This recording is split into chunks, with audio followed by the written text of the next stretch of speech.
Praise the Lord. இன்றைக்கான வசனம்.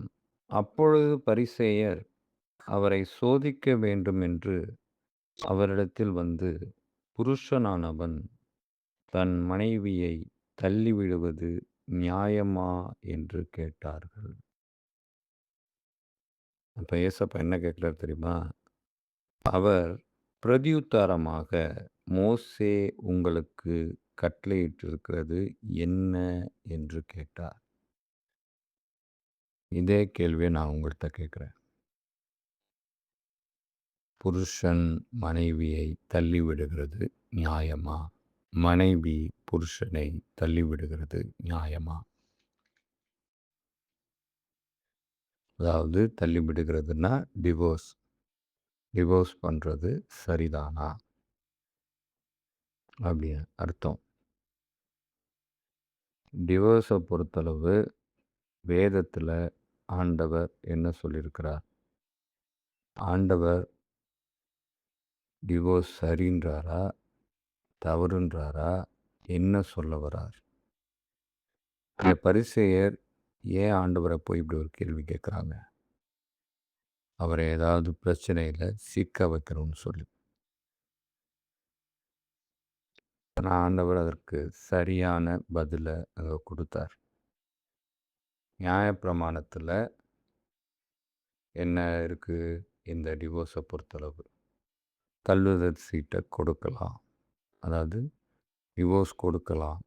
Problem இருந்துச்சுன்னா அப்படின்னு மோசேயினால அறிவிக்கப்பட்டிருக்கு. அதையுமே ஏசப்பா என்ன சொல்றார் அப்படின்னா, இதுக்கு அடுத்த வசனத்துல பார்த்தீங்கன்னா, இயேசு அவர் பிரதியுத்தரமாக, உங்கள் இருதய கடினத்தின் நிமித்தம் இந்த கட்டளையை உங்களுக்கு எழுதிக் கொடுத்தான். சும்மாலாம் கொடுக்கல. உங்களுடைய இருதயத்தின் கடினத்தின் நிமித்தம். அவன போட்டு தொந்தரவு பண்ணி, படுத்தி, ஏதாவது எங்களுக்கு ஒரு சட்டத்தை ஏற்று, இல்லையா ஒரு கடிதத்த தா அப்படின்னு சொல்லி அவன போட்டு படுத்துனதுனால தான் கொடுத்தானே தவிர, அவன் விருப்பப்பட்டு கொடுக்கல. மோசேவா விருப்பப்பட்டு கொடுக்கல. எப்படி இஸ்ரவேல் ஜனங்கள் எங்களுக்கு ராஜாவை ஏற்படுத்தி தந்தே ஆகணும்னு சொல்லி கடவுள் பேச வேண்டான்னு சொன்னாய்.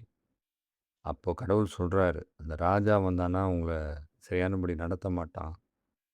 உங்கள ரொம்ப மோசமா நடத்துவான். பல பிரச்சனைகள சந்திப்பீங்க. அவமானங்கள சந்திப்பீங்க. ஐயய்ய! அதெல்லாம் பிரச்சனை இல்லங்க. கடவுள் எங்க கூட பேச வேண்டாம். எங்களுக்கு ராஜாவை ஏற்படுத்துங்க. அதுபோல தான் இங்க மோசேய போட்டு தொந்தரவு பண்ணதுனால மோசே சொல்லியிருக்கிறார். ஆனா, ஆண்டவர் இதற்கு பின்பாக சொல்லுகிறது, அப்படிப்பட்ட காரியத்தை செய்யக்கூடாது. வேதம் ஒரு நாளும் இத அனுமதிக்கவே இல்ல. நான் இன்னைக்கு கிறிஸ்தவர்களுக்குள்ள தான் அதிக டிவோர்ஸ் ஆகுதுன்னு சொல்லி ஒரு ரிப்போர்ட் சொல்லுது. அதிகமா. புறஜாதியார்கள் கூட இல்ல. கிறிஸ்தவர்களுக்குள்ள தான் அதிகமா இது நடந்துட்டுருக்கு அப்படின்னு சொல்லி. வேதம் ஒரு நாளும் இதை அனுமதிக்காது. வேதம் என்ன தெரியுமா சொல்லுது? ஒரு எப்படி சொல்றது? இந்த டிவோர்ஸ் இருக்கு இல்லையா? ஒரு பெண்ண தள்ளி விட்டுட்டு, இன்னொரு பெண்ண திருமணம் பண்ற அந்த கணவன், அந்த திருமணம் பண்ற பெண்ணோட விபச்சாரம் பண்றான் அப்படின்னு சொல்லுது. எவ்வளவு கடுமையா சொல்லுதுன்னு பாருங்க. விபச்சாரம் பண்றான். என்னங்க அப்படி சொன்னா என்ன அர்த்தம்? அப்போ வந்து ரொம்ப சில விஷயங்கள் வந்து ஒத்தே போகாது.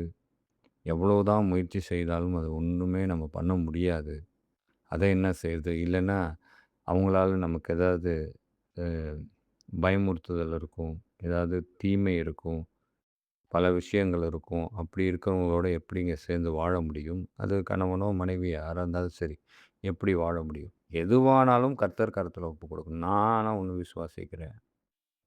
கர்த்தர் இணைத்தத மனிதனால பிரிக்க முடியாதுன்னு நான் விசுவாசிக்கிறேன். கர்த்தர் இணைத்த துணை கண்டிப்பாக அது கடைசி வரைக்கும் கடந்து வரும். கர்த்தர் இணைக்காத துணை பல பிரச்சனைகளை கொடுக்கும். சில நேரம் நமக்கு தீமையையும் வருவிக்கும். இப்ப கர்த்தர் இணைத்த துணையில எல்லாம் பிரச்சனையே இல்லையா? அது சின்ன சின்ன பிரச்சனைகள் இருக்கும். அதெல்லாம் இருக்கும். ஆனாலும் முடிவு பரியந்தம் அது நிலைத்து நிற்கும். அதுல மிகப்பெரிய தீங்கு ஒன்றும் நேராதுன்னு நான் விசுவாசிக்கிறேன். எல்லாவற்றையும் நாம கர்த்தர் கரத்துல ஒப்பு குடுத்துற வேண்டியதுதான். மெயினா நாம ஒரு நாளும் இதற்கு அனுமதிக்க கூடாது. அது கணவனா இருந்தாலும் சரி, மனைவியா இருந்தாலும் சரி, அனுமதிக்க கூடாது. ஆப்போசிட்ல அவங்க இத அப்ளை பண்றாங்க, இது பண்றாங்க அப்டின்னா, நாம ஒரு நாளும் அதுக்கு அக்செப்டன்ஸே குடுக்கக்கூடாது. ஒருவேள அது வாய்ப்பே இல்ல, அது ஒத்தே வராது அப்டின்ற ஒரு காரியம் இருந்தா, அப்படிப்பட்ட துணையே ஆண்டவர் நமக்கு கொண்டு வந்து சேர்க்க மாட்டாருன்றத நான் விசுவாசிக்கிறேன். அதனால எந்த ஒரு காரணத்திலயும் நாம தள்ளிவிடவே கூடாது. இப்படி தள்ளி விட்டுட்டு இன்னொரு கணவனையோ, அதாவது இன்னொரு ஆணையோ, இன்னொரு பெண்ணையோ திருமணம் செய்தால், அது விபச்சாரம் அப்படின்னு ஆண்டவர் இங்க சொல்றாரு. இததான் அந்த பரிசேயர்களுக்கு ஆண்டவர் சொல்லிக் கொண்டிருக்கிறார். இன்னைக்கு நமக்கும் சொல்லிக் கொண்டிருக்கிறார். ஈஸியா எதுக்கெடுத்தாலும் டிவோர்ஸ். ஏதாவது ஒரு ப்ராப்ளம் வந்துருச்சா, ஏதாவது ஒரு பிரச்சனை வந்துருச்சா, உடனே டிவோர்ஸ் பண்ணிக்கலாம். இது உலகம் சொல்றது. எப்படி வேணாலும் வாழலாம். எவ்வளோ கேவலமான காரியம் தெரியுமா? ஃபோன்ல பார்க்கும்போது நெனைக்கிறேன். ஏதோ ஒரு இதில வருது. அது ஆட்ல வருதா, எதிலயோ வருது நான் பார்த்துருக்கேன். உங்களுக்கு பிரச்சனையா இருக்கா? சரி ரைட்டு. அதுக்கு இத பண்ணுங்க.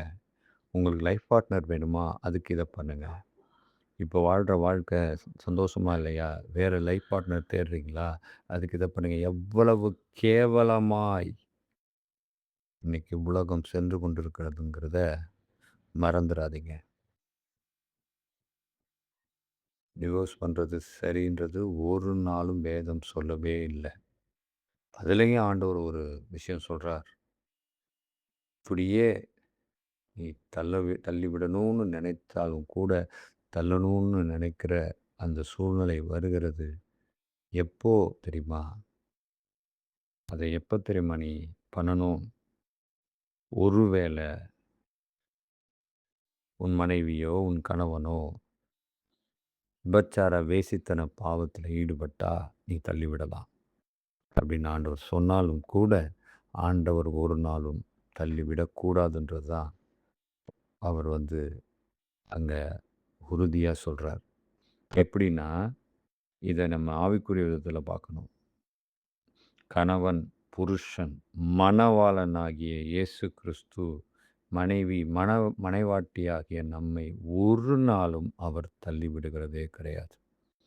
எப்படி ஒரு கணவனும் மனைவியும் இணைந்து ஒரு குடும்பத்திலே இருக்கிறார்களோ, ஒரு குடும்பமாய் இருக்கிறார்களோ, அதே போல மணவாளனும் மணவாட்டியுமாய் இணைந்து பரலோகத்திலே இருக்கணும். இங்கே எப்படி குடும்பமோ பரலோகம். மணவாளனும் மணவாட்டியும் இருக்கிற இடம் பரலோகம். மணவாளன் ஒரு நாளும் மணவாட்டியை தள்ளிவிட மாட்டார். அப்படி தள்ளிவிட்டா நம்ம எங்க பரலோகத்துக்கு போறது? நாம நரகத்துக்கு போக வேண்டியதுதான். அவர் ஒரு நாளும் தள்ளிவிட மாட்டார். இப்ப நாம பண்ணாத கூத்தா, கும்மாளமா, எவ்வளோ பாவங்களை செய்திருக்கிறோம். துணிகர பாவங்களை செய்திருக்கிறோம். அசுத்த காரியங்களை செய்திருக்கிறோம். அசுத்த காரியங்களை பார்த்திருக்கிறோம். எவ்வளோ தீமைகளை செய்து கொண்டிருக்கிறோம். பரிசுத்தம் இல்லாத வாழ்க்கை வாழ்ந்து கொண்டிருக்கிறோம். ஆனால் மணவாளனாகிய இயேசு கிறிஸ்து நம்மை தள்ளிவிட்டு விட்டாரா? இல்லையே. என் மணவாளியே, என் ரூபவதியே என்கிட்ட வான்னு தான் சொல்றாரு. ஒரு நாள் நான் உன்னை விட்டு கொடுக்க மாட்டேன்னு சொல்றாரு. நான் உன்னை விலையேற பெற்ற என் இரத்தத்தினால விலைக்கரையும் கொடுத்து மீட்டிருக்கிறேன். நான் உன்னை நம்முடைய வீடாகிய பரலோக வீட்டிற்கு அழைத்து செல்லணும். நாம 2 பேரும் அங்க இருந்து நித்திய நித்திய காலம் சுகமாய் வாழணும் அப்படின்றது தான் மணவாளனுடைய எண்ணம். இந்த எண்ணம் தான் இந்த உலகத்தில வாழ்கிற, மாம்சத்தில் வாழ்கிற ஒவ்வொரு கணவனுக்கும், மனைவிக்கும் இருக்கணும். அப்படி இருந்துச்சு அப்படின்னா, அவங்க ஒரு நாளும் இப்படிப்பட்ட தள்ளுதல் சீட்டை கொடுக்கிறதற்கோ, அதன் காரியங்களில ஈடுபடுகிறதற்கோ, அந்த விதமான விஷயங்களில இடம் கொடுக்கிறதற்கோ, சாத்தானுக்கு வழிவகுக்கிறதற்கோ, அவங்க ஒரு நாளும் துணை போக மாட்டாங்க. இதன்படி நாம தெரிந்து கொள்வது என்ன? மணவாளன் ஒரு நாளும் மணவாட்டியை கைவிட மாட்டார், தள்ளிவிட மாட்டார். காதுள்ளவர்கள் கேட்க கடவர்கள். ஆமென்.